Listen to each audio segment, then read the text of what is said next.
संसदेच्या हिवाळी अधिवेशनादरम्यान 16 डिसेंबरला लोकसभेमध्ये कॅगचा अहवाल सादर करण्यात आला।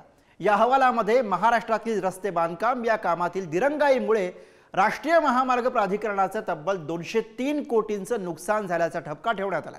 यामध्ये प्रामुख्याने नांदेड आणि ठाणे जिल्ह्यामधील रस्ते बांधकाम प्रकल्पासंदर्भामध्ये माहिती दिली गेली आहे। बघूया। महाराष्ट्रात NHAIचं 203 कोटींचं नुकसान। कॅगचा अहवाल लोकसभेत सादर। रस्ते कंत्राटदारांना फायदा मिळाल्याचा ठपका। संसदेच्या हिवाळी अधिवेशनादरम्यान लोकसभेत कॅगचा अहवाल सादर करण्यात आला। त्यात राष्ट्रीय महामार्ग प्राधिकरणावर ताशेरे ओढण्यात आले। महाराष्ट्रातील रस्ते बांधकामातील दिरंगाईमुळे राष्ट्रीय महामार्ग प्राधिकरणाचं तब्बल 203 कोटींचं नुकसान झाल्याचा ठपका ठेवण्यात आलाय।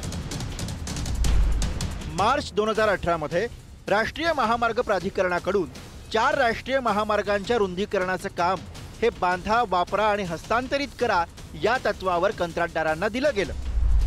औसा चाकूर, चाकूर लोहा आणि लोहा वारंगा आणि वडापेठ ठाणे या रस्त्यांच्या रुंदीकरणाच्या कामाचा समावेश होता।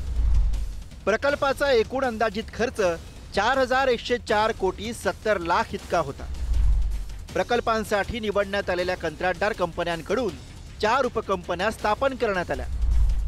संबंधित कंपन्यांचा 4 जुलै 2018 रोजी राष्ट्रीय महामार्ग प्राधिकरणासोबत करार झाला।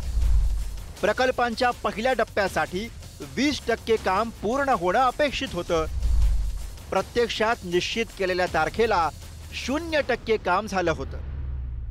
मला अजून त्याची माहिती नाही आहे। मी त्याचा लगेच माहिती घेतो, अभ्यास करतो आणि तुम्हाला त्याच्याबद्दल सांगतो।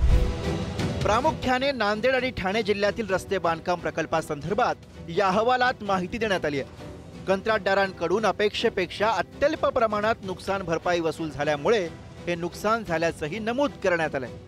केंद्रीय दक्षता आयोगानं घालून दिलेल्या मार्गदर्शक सूचनांचं उल्लंघन राष्ट्रीय महामार्ग प्राधिकरणाने केल्याचा ठपका कॅगच्या अहवालात ठेवण्यात आलाय।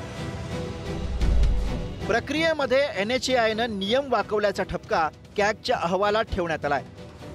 NHAIच्या प्राथमिक मंजुरीसाठी आधीच्या मालक कंपन्यांनी एकूण प्रकल्प किमतीच्या 1% रक्कम दंड म्हणून भरणं आवश्यक होतं। ही रक्कम अंतिम मंजुरीच्या आधी जमा करणं आवश्यक होतं। पण या प्रक्रियेच्या शेवटच्या टप्प्यावर NHAIनं या निकषांमध्ये बदल केले।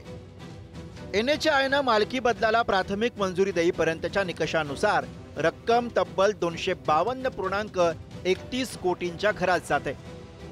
NHAIनं 49.24 कोटींची नुकसान भरपाई आकारली। NHAIनं कंत्राटदारांना लागू होणारी रक्कम कमी आकारल्यामुळे 203.7 कोटींचं नुकसान झालं। आमचं एकच मत आहे की गडकरी साहेबांच्या खात्यालाच आतापर्यंत का टार्गेट केलं गेलं। याच्या आधी सुद्धा लोकसभा होण्यापूर्वी 3-4 महिन्याआधी त्यांच्याच खात्याला टार्गेट केलं। आता परत एकदा कॅगकडनं रिपोर्ट कुठला येत असेल तो त्यांचाच डिपार्टमेंटचा येतो। खोलात जाऊन जरा विचार करण्याची जरूरत आहे। पण शेवटी स्वतः हायवे डिपार्टमेंट या बाबतीत उत्तर देईल। ते उत्तर काय असेल हे आपल्या सगळ्यांना बघावं लागेल। कॅगनं जुन्या कंत्राटदार कंपन्यांवरील नुकसान भरपाईची जबाबदारी नव्या प्रकल्प मालक कंत्राटदार कंपन्यांवर टाकण्याच्या NHAIच्या निर्णयावर सुद्धा ताशेरे ओढलेत। जुन्या कंत्राटदार कंपन्यांसाठी NHAIकडे 205.25 कोटींची परफॉर्मन्स बँक गॅरंटी होती। त्यामुळे त्यातून नुकसान भरपाई वसूल करता येणं शक्य होतं। पण राष्ट्रीय महामार्ग प्राधिकरणानं अप्रत्यक्षपणे कंत्राटदार कंपन्यांना सुद्धा झुकतं माप देऊन त्यांचा फायदा घडवून आणल्याचं कॅगच्या अहवालात म्हटलंय। ब्युरो रिपोर्ट, पुढारी न्यूज।